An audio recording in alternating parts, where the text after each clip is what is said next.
noticia del día.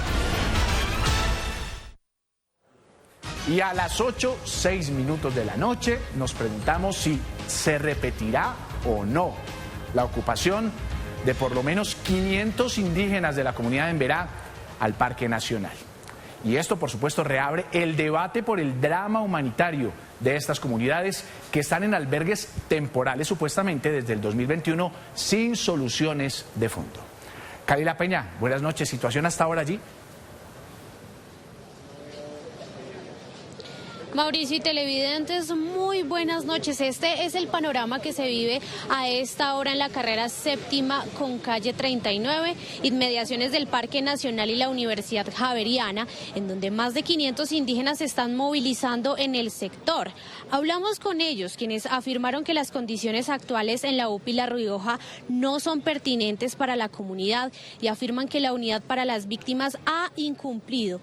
Hace unos minutos la unidad afirmó en un comunicado, abro comillas, con el fin de conocer las necesidades de la población indígena que está albergada en la UPI La Rioja.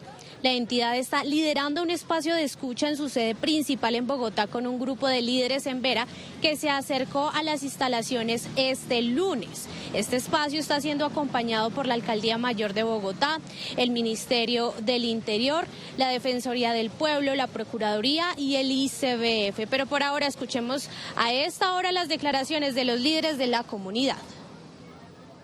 Desde las primeras horas de la mañana se reportó el arribo de grupos de la comunidad en Vera en inmediaciones del Parque Nacional. Líderes indígenas solicitan la reeducación de sus comunidades ante la falta de garantías y condiciones en los albergues temporales. Momento todavía muy difícil con las unidades de las víctimas. Sufrimiento tienen los jóvenes, hasta el viejo, hasta adultas. Casi no estamos alimentando, la verdad, ahora estamos sufriendo. Afirman que esta movilización busca manifestar su inconformidad por la falta de cumplimiento de los acuerdos por parte de la unidad para las víctimas. Ella misma rebusca a la calle con cualquier trabajo y entonces con eso sobreviven ellos por los hijos, rebuscan, con eso estamos resistiendo. Por eso nosotros momentos necesitamos planes de retorno y reubicación para que nos garantice. Comunidades que están actualmente en La Rioja afirman su inconformidad con las actuales condiciones. Estamos solicitando un albergue digno de una condición para donde va a ubicar las familias, tranquilidad entre las familias para que estar bien.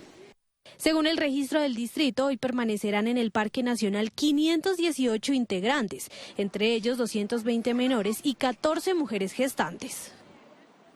Bueno, y a las 8:08 le preguntamos a Kalila qué ha pasado con el distrito, qué se ha hecho allí en este sitio del Parque Nacional. Usted ha estado muy pendiente con los indígenas en ese sector. Explíquenos un poquito cómo ha transcurrido la tarde en este lugar.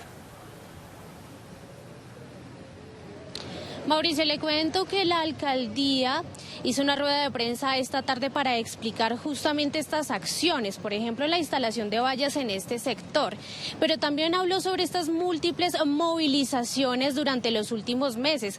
Afirmaron que ya han invertido aproximadamente 22.000 millones de pesos justamente para atender a esta población en Bogotá.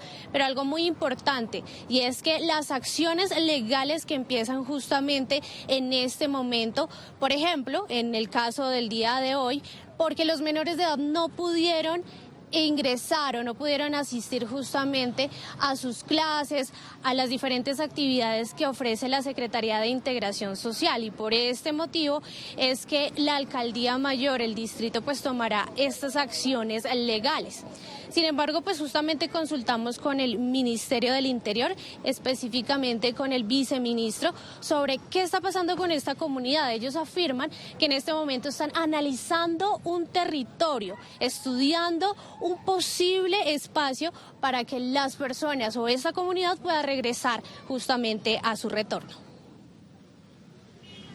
A la fecha, Bogotá ha invertido cerca de 22.000 millones de pesos en la atención a la población en Vera, en Bogotá. Y la principal preocupación que hemos tenido que es además la preocupación principal que tenemos con la presencia de esa población en un espacio como es el Parque Nacional, tiene que ver con los derechos de los niños y las niñas de esta comunidad. La reubicación no es responsabilidad de Bogotá, es del Gobierno Nacional y está incumpliendo esa responsabilidad y está incumpliendo inclusive las recomendaciones de la Comisión Interamericana de Derechos Humanos. Adicional a esto, nosotros queremos denunciar la instrumentalización de menores de edad por parte de miembros de la comunidad embera que está presente en algunos puntos de Bogotá. Ese fallo de agosto de 2023 no ha sido cumplido, de tal forma que la orden del fallo reciente era que se interpusiera un incidente de desacato. Desde el distrito vamos a acelerar ese proceso, poder coadyuvar las acciones de personería para poder insistir en el incidente de desacato. Segundo, una tutela donde vamos a pedir medidas cautelares para garantizar que los miembros, los niños y niñas de la comunidad embera que se les está impidiendo que reciban la atención del distrito, bien sea en educación, integración social o en salud, la puedan recibir. Avancen que ya se determinó por lo menos a la ANT, ellos han presentado la propuesta de un predio. Hay que analizar la naturaleza de ese predio, si se puede o no adjudicar. De igual manera estamos avanzando también en lo que tiene que ver con los retornos que ya han habido, ¿cierto? Bueno, ahí está la respuesta del distrito frente a precisamente esa ocupación. Pero ahora hablamos de las razones de los indígenas para volver al Parque Nacional. Denuncian que viven rodeados de plagas, hacinados con las aguas rebosadas y los baños totalmente descompuestos. Recorrimos los albergues, especialmente el de La Rioja. Karen, buenas noches, ¿cómo le fue en eso?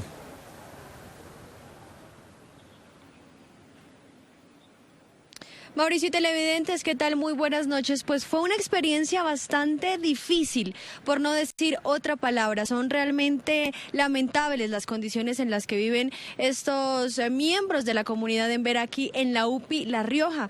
Seguramente condiciones que ni usted ni yo estaríamos dispuestos a aceptar. Entre moscas, malos olores, hacinados y con el agua rebosándose en los baños. ¿Usted viviría así? Porque así viven los miembros de la comunidad embera en la UPI La Rioja. Hay muchas implican de los temas de los flacas, moscas, ratas. Todos se afectan las enfermeras y tanto se contagian las enfermeras. El hacinamiento es uno de los principales problemas denunciados históricamente por los miembros de la comunidad embera, y es que quiero que vean, en este espacio pequeño la comunidad tiene que colgar la ropa, tiene que cocinar. Miren aquí ustedes, están todos los utensilios de la cocina y además duermen en el suelo. Algunos afortunados tienen campings, pero en su mayoría duermen en el suelo. Hay unas familias duermen en el piso, sin colchonetas, sin cobijas. Incluso cuando llueve, las familias duermen sobre el suelo mojado, pues la débil infraestructura de La Rioja deja pasar el agua. Además del hacinamiento y las plagas, la comunidad embera de la UPI La Rioja vive así, sin inodoros donde hacer sus necesidades y con el agua de los baños completamente rebosada. A las mujeres, a las niñas, cuando rebosan los aguas dentro del baño, caminan con la piel, sin descalzo, se hace una infección, se infectan y se generan los enfermedades. Enfermedades que se propagan sobre todo en los niños, quienes andan casi que al descubierto en medio de estas condiciones, en las que ni usted ni yo estaríamos dispuestos a vivir.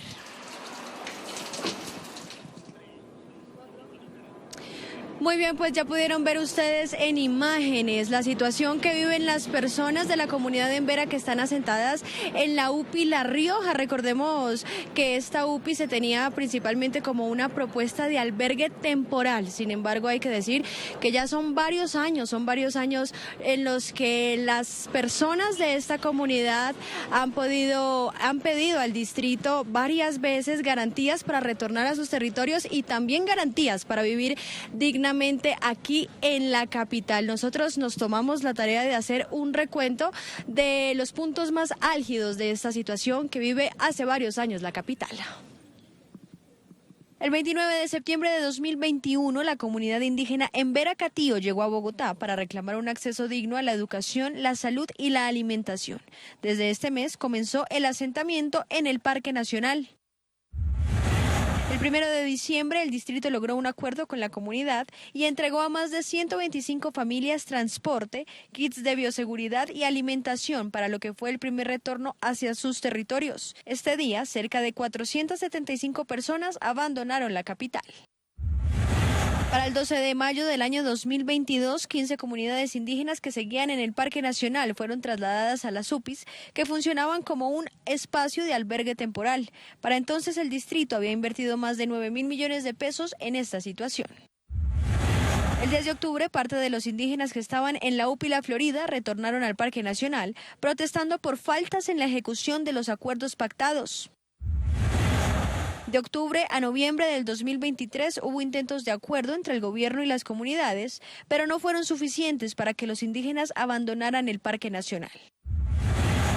El 9 de junio de 2024 se conoció el fallecimiento de una menor de 3 meses de la comunidad embera en el Parque Nacional. El alcalde de Bogotá solicitó entonces crear estrategias prontas para acelerar el proceso de retorno a sus territorios. El domingo 8 de septiembre, los 714 ciudadanos embera de Risaralda y Chocó retornaron a sus hogares con acompañamiento de la unidad de víctimas. El regreso estuvo monitoreado por el alcalde Carlos Fernando Galán y se dispusieron más de 9 camiones para trasladar a los miembros de la comunidad. El 26 de noviembre del año pasado, otro grupo diferente de 4.000 indígenas embera acamparon a las afueras de la sede de la Agencia Nacional de Tierras en Bogotá para denunciar que durante el 2023 fallecieron 78 niños. La situación en la capital se agudizó y los líderes de la comunidad decidieron no retornar a sus territorios. Para el 7 de mayo de 2025, cerca de 70 miembros de la comunidad indígena embera llegaron a la Plaza de Bolívar para pedir celeridad y garantías en el proceso de retorno a sus territorios. 3 días después, los indígenas continuaron en la Plaza de Bolívar y se adelantaron conversaciones con el distrito acerca de las pésimas condiciones en las que vivían en las UPIs. Ese mismo día, el gobierno distrital interpuso ante la Fiscalía General de la Nación una denuncia por presunta instrumentalización de los niños embera. Y el día de hoy, cerca de 300 indígenas se asentaron de nuevo en inmediaciones al Parque Nacional. Piden al gobierno condiciones dignas para habitar las UPIs y garantías para regresar a sus territorios. Comenzaron 300, pero allá son cerca de 500 y los campamentos dispuestos en esos terrenos vecinos a la Universidad Javeriana ya generan líos en la movilidad de la carrera séptima. Hoy, por cuenta de esta ocupación, por ejemplo, se cerró la avenida entre las calles 34 y 44. También la carrera 13 sufrió afectaciones. ¿O no, Daniel? Adelante, detalles. Buenas noches. Mauricio, buenas noches, pues estamos en directo precisamente desde la carrera séptima. Quiero enseñarles que ya a esta hora de la noche se empieza a recobrar entonces la normalidad en la movilidad de esta avenida importante de la capital, especialmente aquí en la localidad de Teusaquillo. Esto es en inmediaciones del Parque Nacional. Precisamente pues las autoridades de tránsito más temprano habían instalado algunos cierres intermitentes entre la calle 34 y calle 44. Ellos estaban dando paso cada 30 minutos, esto pues por prevención a posibles bloqueos luego pues de esta nueva toma en el Parque Nacional por parte de la comunidad indígena embera, pero ustedes ven que ya hay completa normalidad. La carrera 13 también se vio afectada durante la tarde. Aquí les tenemos los detalles. Caos en la séptima. Por nueva toma de la comunidad indígena en el Parque Nacional se instalaron cierres viales entre las calles 34 y 44. Complicado porque nos perjudica bastante. Nos toca desviar quién sabe por dónde para poder retomar la séptima. Me informaron que de pronto eran unas mingas, las indígenas. El cierre sorprendió a varios conductores que se detenían a preguntar a los agentes de tránsito qué hacer y para dónde desviar. La afectación vial también se presentó en las calles 40A, 36 y 34 sobre la carrera 13. Por la derecha, a ver si salgo a la circunvalar porque la verdad eso ahí se va a poner pesado, ahorita a la hora pico es peor. No sé, creo que subir acá y coger la quinta hacia el norte, otra hacia el sur. Las vías estuvieron inhabilitadas de forma intermitente, pues las autoridades de tránsito mantuvieron los cierres durante 30 minutos y daban apertura por 15 minutos. ¿Esta es la ruta que usted toma todos los días? Sí, normalmente sí. ¿Y ahora qué desvío va a tomar? La circunvalar. ¿Hacia dónde se dirige? Toma, digamos, le quita uno 20, 30 minutos, entonces muy complicado. Más de 180.000 usuarios de los buses del SITP y duales de Transmilenio que tuvieron que modificar sus rutas en la carrera séptima se vieron perjudicados. Y de la problemática indígena vamos a hablar de la inseguridad en Bogotá y especialmente de un fleteo en el sector del 20 de julio. Un comerciante resultó muerto tras ser baleado por ladrones que le dispararon a pocos metros de una entidad financiera. El hombre iba al lugar a realizar una millonaria consignación. A Andrés, ¿qué le dijeron las autoridades? Adelante, buenas noches. Mauricio, para usted muy buenas noches y para todos los televidentes es un gusto saludarlos. Pues bien, nos encontramos en la calle 25 Sur con carrera sexta, muy cerca a la plaza de mercado del 20 de julio. Y ustedes, como ven en pantalla, pues todavía quedan las esquirlas de lo que ocurrió a las 11:40 de la mañana. Incluso llegaron acá los delincuentes para robarle a un ciudadano una alta suma de dinero. Los disparos no solamente impactaron en el cuerpo de la víctima, sino también en una de las ventanas de la entidad financiera. Lo que ha dicho las autoridades es que están tras la pista de estos delincuentes que al parecer venían siguiendo a su víctima desde unos barrios cercanos de aquí del sector. Consternados se encuentran los comerciantes del sector del 20 de julio en la localidad de San Cristóbal, luego de que dos ladrones realizaran un fleteo a un hombre que llegó a una entidad financiera a consignar una alta suma de dinero. Más o menos como a las 11:40 pasó los eventos, pues la verdad yo escuché los disparos, pero pues nada más. Creo que el muchacho iba entrando al banco y pues por robarlo lo mataron. Se presume que es un usuario que al parecer iba a realizar una consignación. Al momento se está haciendo verificación. Eso es lo que pues se presume, teniendo en cuenta a lo que dice la comunidad, que hubo un forcejeo entre dos ciudadanos. En medio del forcejeo, uno de los delincuentes le disparó a la víctima de aproximadamente 35 años, causándole la muerte. De acuerdo a lo que nos indican, una bolsa que tendría el ciudadano es raptada por estos sujetos, los cuales pues al momento de emprender la huida se les observa una bolsa de color naranja. Desconocemos en su interior si habría dinero o algo otro elemento, pero sí es lo que nos informa la comunidad. Las autoridades, al conocer el hecho de inseguridad, revisaron cámaras de seguridad del sector para dar con la captura de los responsables. En estos momentos se está desarrollando plan candado, se están realizando lo que es la recolección de los diferentes videos para entregarlos como elemento material probatorio que nos permita precisamente esclarecer este hecho. Los comerciantes requieren mayor seguridad en la zona. Piden que haya justicia por la muerte del hombre, quien al parecer sería comerciante del sector. Seguimiento a City Noticias, porque en las últimas horas fue enviado a prisión y también la Fiscalía de Cundinamarca le imputó los delitos de actos sexuales con menor de 14 años a un hombre que presuntamente habría abusado sexualmente de una menor de 3 años allí en un jardín en el municipio de Suacha. Estas audiencias se dieron luego de su captura y de que la familia realizara un plantón el pasado viernes en rechazo de estos presuntos abusos sexuales. Ahora este agresor estará allí desde la cárcel, iniciarán todos los procesos y las audiencias para saber qué fue lo que ocurrió y también recibir la condena. Mauricio. Y estaremos muy atentos, Andrés, a ese proceso judicial. Y a propósito de casos de abuso sexual infantil, familiares de la presunta menor abusada en un colegio de Bosa continúan pidiendo justicia. Señalan y piden además saber cuál es el paradero de la profesora señalada como abusadora. ¿Qué más le contaron, Karen? Mauricio, televidentes, pues justamente yo me encuentro afuera del plantel educativo donde habrían ocurrido los hechos y van a ver ustedes a continuación los carteles que dejaron en forma de protesta las diferentes personas que esta mañana estuvieron aquí, personas de la comunidad y de la comunidad educativa, por supuesto, que se manifiestan en contra de estos casos de abuso sexual. Dicen ellos, lo que más les preocupa es que hace un año, más o menos hacia el mes de abril, en este mismo plantel educativo se habría registrado otro caso muy similar, así que piden el llamado de las autoridades y mucha más atención, sobre todo cuando se trata de la protección a los más pequeños. Continúa la preocupación entre los habitantes de la localidad de Bosa por un presunto caso de abuso sexual en un colegio de la zona. Lo más alarmante es que hace un año se reportó un caso similar en el mismo plantel educativo del distrito. Yo y muchos de la localidad de Bosa pues estamos muy indignados y quisiéramos pues justicia porque ella tiene solamente 4 años. Los familiares de la menor temen que este caso quede impune, pues aún no hay un pronunciamiento oficial respecto a la profesora que está señalada como presunta abusadora.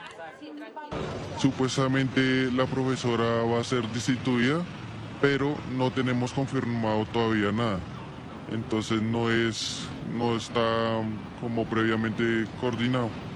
La respuesta que les dan es que el caso no ha podido avanzar mucho debido a que el abuso aún no es confirmado. Una respuesta que resulta devastadora para la familia. Nosotros como familiares de la menor estamos muy indignados porque presuntamente ellos dicen que no fue un abuso sexual, pero pues yo tengo un diagnóstico donde aparece que fue abusada sexualmente la niña. Y hacen un llamado de atención a todos los padres de la comunidad educativa a prestar más atención a cualquier señal de abuso que muestren los menores. Por supuesto, haremos un seguimiento City Noticias de todos estos casos. Y otros que piden justicia son los familiares de David Nocua, en Usme. Ellos no paran de exigir respuestas por la muerte del menor de 14 años. Ahora denuncian que en medicina legal les dijeron que solo hasta dentro de 3 meses habrá informe de necropsia del cuerpo. ¿Qué se sabe de los menores vinculados en este tema, Andrés?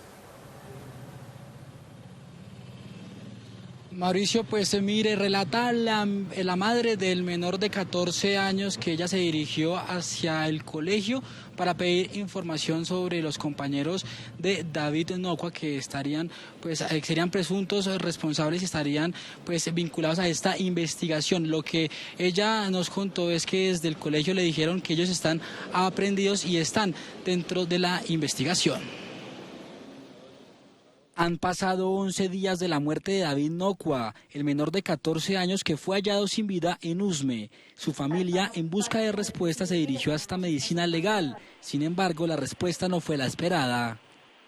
Me parece indignante que a una madre le digan no, tiene que esperar 3 meses a que se sepa qué fue lo que le hicieron a su hijo, cómo murió su hijo y donde se encuentran pruebas, donde hay pruebas para que se agilice este caso y tenga como más rápida solución a esto.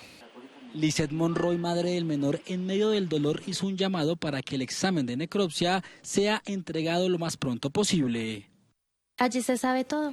Ahí es donde se sabe todo, qué le hicieron, mi hijo cómo murió, cómo lo lastimaron, cómo le hirieron todo su cuerpo y donde hay pruebas contundentes de ADN para que se sepan quién fue el responsable de la muerte de mi hijo.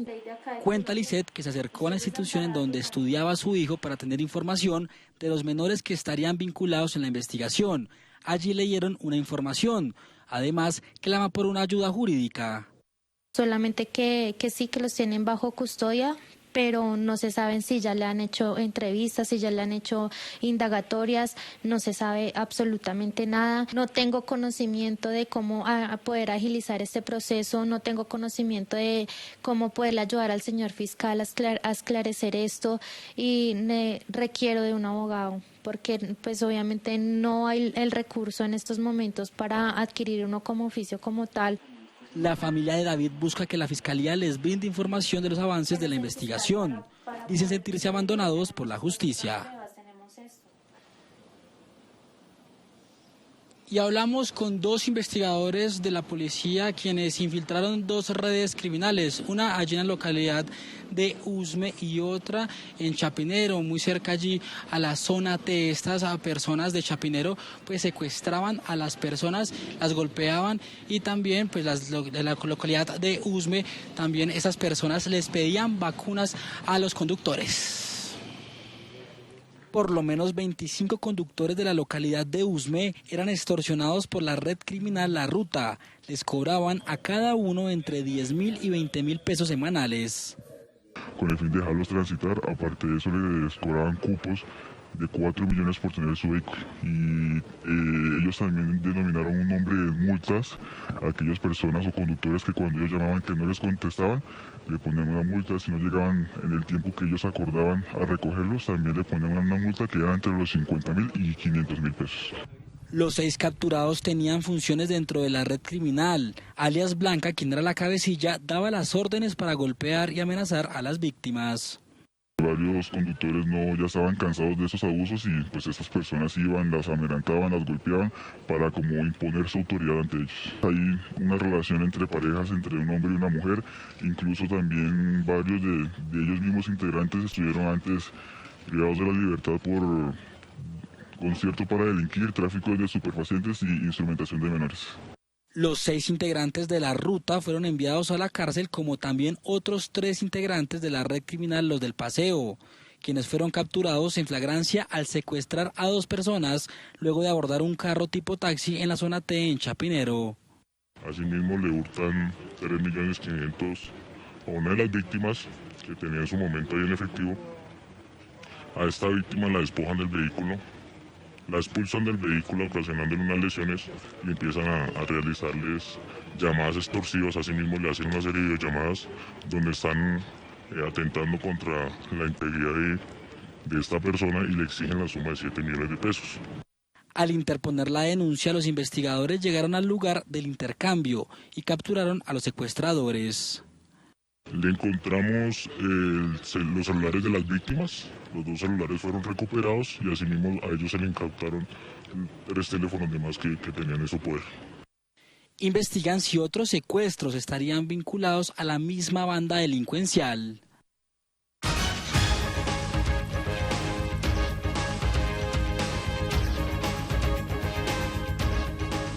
(8:32) Luego de las denuncias por el deterioro en el que se encuentran los cementerios distritales tras cerca de 5 meses de haber quedado en manos de la UAS, siguen abandonando o avanzando mejor las labores de embellecimiento de los campos santos a manos de jóvenes beneficiarios del IDIPROM. Licedo, usted los acompañó en esta jornada. Adelante. Mauricio, televidentes, muy buenas noches. Pues estas actividades se adelantan como parte del convenio celebrado entre la UAS y el IDIPROM. Allí participan un total de 32 jóvenes que estarán rotando por los diferentes cementerios distritales para hacer labores de pintura, estucado, poda y limpieza. Hoy la jornada se realizó en el cementerio central. Desde allí los jóvenes agradecen que esta oportunidad les permite trabajar y estudiar. Con palas, escobas, rastrillos y otros implementos, 15 jóvenes beneficiarios del IDIPROM siguen trabajando para el proceso de mejoramiento y embellecimiento de los cementerios distritales, esta vez desde el cementerio central. Nosotros empezamos todos los días a las 8 de la mañana, tenemos 4 días en los que vamos a laborar con la UAS y 2 días en los que vamos a estudiar pues, nuestros talleres. Hay diferentes talleres, hay ebanistería, manejo de computadores, música, etcétera. Y hasta ahora lo que hemos hecho solo es yerbar, pintar algunas paredes y resanar algunos que otros huecos. Cada semana llegan diferentes cementerios para arreglar la situación precaria. Hemos aunado esfuerzos para que 32 jóvenes del IDIPROM que han caminado por el modelo pedagógico en el componente de las oportunidades tengan su primer empleo. Ellos van a acompañar embellecimiento y arreglo locativo de los cementerios de Bogotá.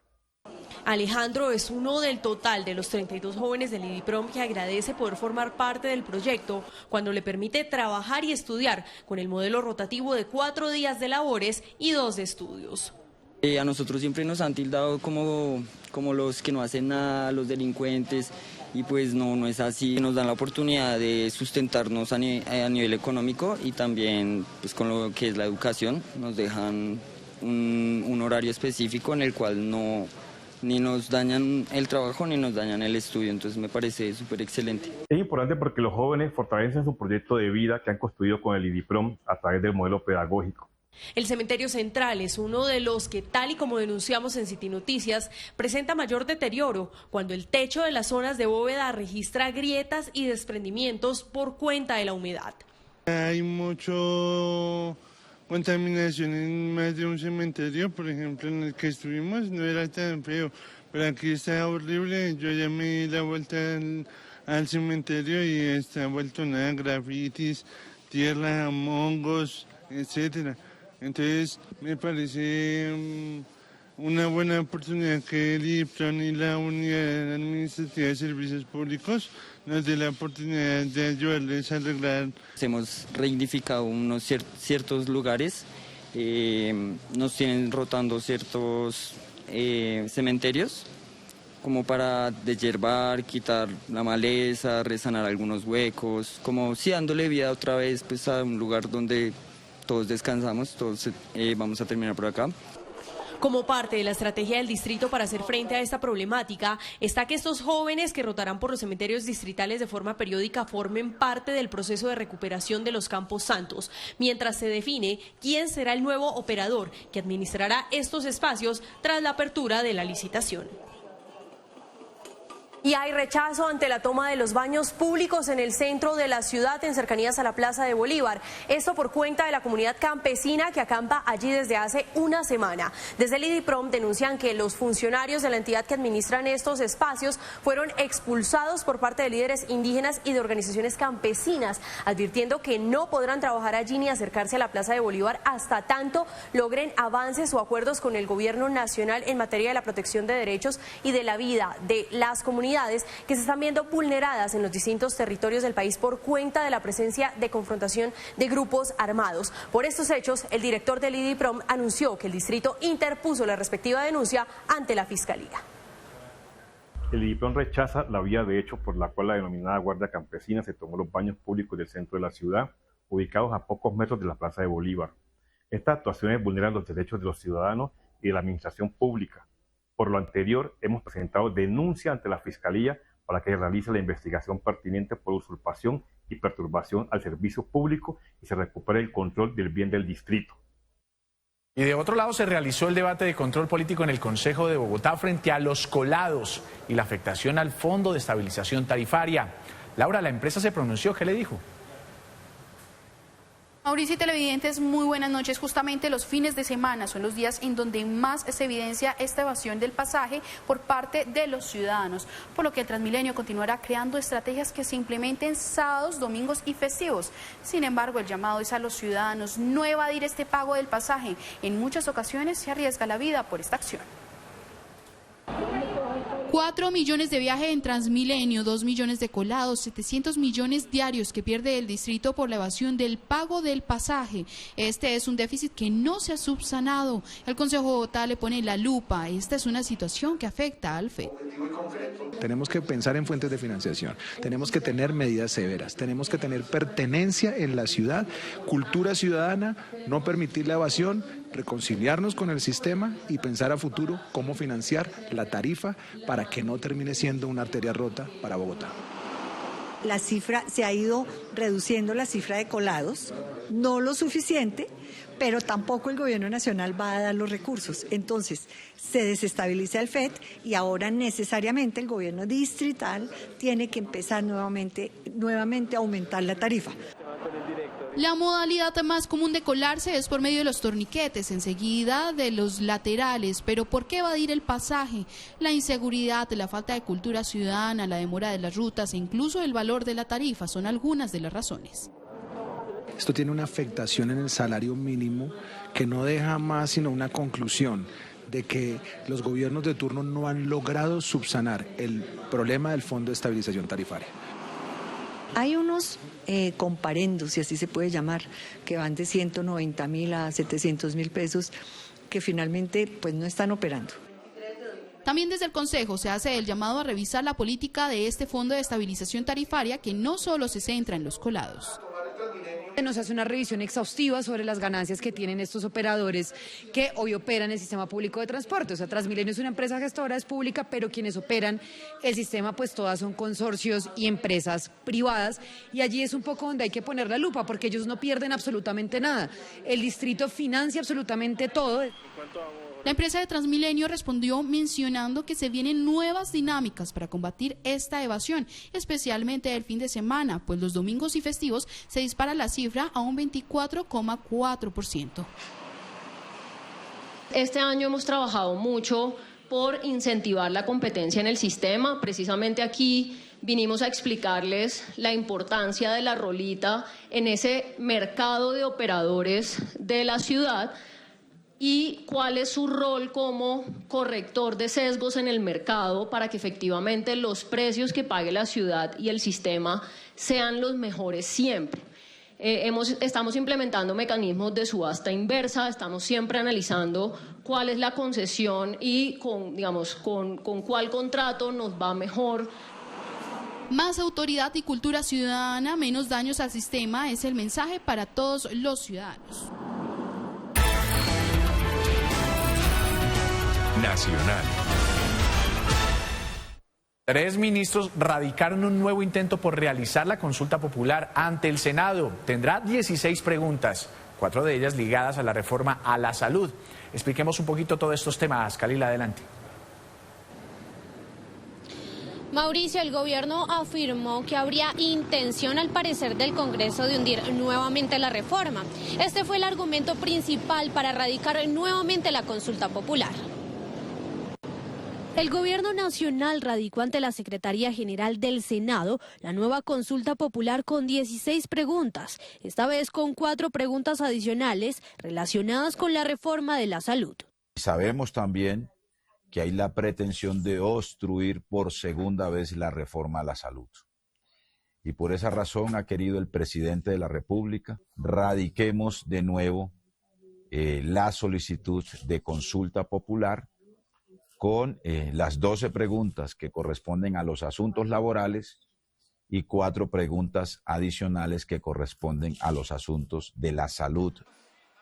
El ministro señaló que cada una de las 16 preguntas busca corregir desigualdades estructurales en el mercado laboral, la seguridad social y poder contar con los medicamentos esenciales. Resulta que la Cámara no solamente aprobó nuevos recursos, sino que esos recursos para el año entrante serían de 6 billones de pesos. Por eso hubo necesidad de que hubiera otra nueva decisión del Ministerio para un nuevo aval financiero. En cuanto a las preguntas relacionadas con los temas laborales, que fueron las originales presentadas el 1 de mayo por el presidente Gustavo Petro, siguen siendo las mismas. Y la otra noticia nacional del día es la afectación que tendría el país por la cancelación de vuelos ordenada por el gobierno venezolano a aerolíneas que tenían dispuestos viajes desde Colombia a ese país. ¿Hay afectación en El Dorado, Natalia? Mauricio y televidentes, buenas noches. Así es, son 7 las aerolíneas que tuvieron que cancelar sus vuelos de frecuencia diaria hacia el país vecino.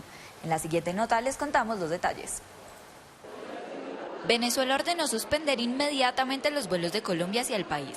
Según Diosdado Cabello, ministro del Interior de Venezuela, informó que se realizó la captura de mercenarios por supuestos delitos de conspiración, quienes tenían la idea de cometer atentados en el país vecino. Tenemos una capacidad de detectar de manera inmediata la gran mayoría de estos casos. Ellos, los que hablan de señales, dicen que ya están en Venezuela. Bueno, ya están 38 detenidos, ¿oyeron? Les mando esa señal. La Aeronáutica Civil de Colombia informó a través de un comunicado que, de acuerdo a la información entregada, las operaciones comerciales fueron detenidas. A través del Ministerio de Relaciones Exteriores se adelantan contactos diplomáticos con el país vecino que contribuyan al restablecimiento de las conexiones aéreas. Por su parte, las aerolíneas cancelaron sus vuelos de frecuencia diaria hacia el país vecino, a la espera de un nuevo aviso. Recomendaron a los pasajeros contactarse con ellas para conocer los cambios en los itinerarios. Las aerolíneas que cancelaron sus vuelos son, desde Colombia, Satena, Wingo, Avianca y Latam, y desde Venezuela, Avior, Láser y Turpial. La Cancillería colombiana informó que la medida se tomó por temas de seguridad nacional y tendrá vigencia hasta el 26 de mayo a las 6 de la tarde. Afirmaron que por el momento no se ha recibido información sobre detenciones a ciudadanos colombianos.